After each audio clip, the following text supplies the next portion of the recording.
Ici la liste de toutes les entreprises qui ferment, ni celle non plus de celles qui se créent.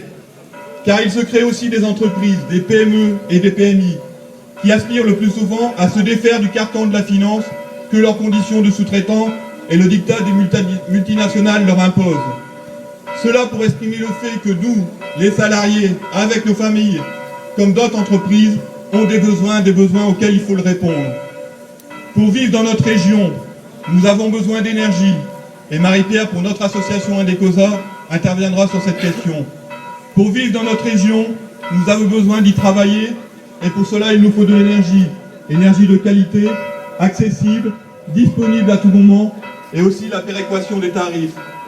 Autant de critères qui permettent de développer les entreprises et particulièrement l'industrie. Critères bien plus importants que le seul chantage au coût qu'exerce Mittal pour justifier la potentielle fermeture de Arcelor à Dunkerque.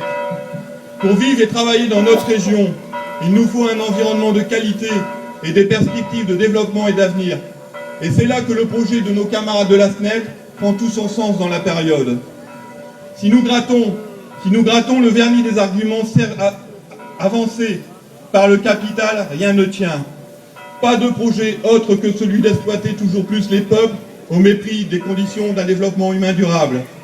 Opposons à la finance et au capital notre envie de vivre et de travailler en Nord-Pas-de-Calais.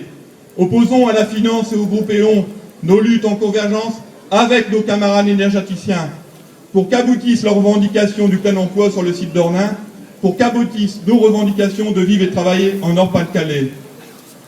Enfin, les initiatives de mobilisation ne manquent pas et toutes les conditions sont réunies pour gagner la participation du plus grand nombre. Aujourd'hui, les camarades de Dunkerque se sont rassemblés pour lutter contre les discriminations syndicales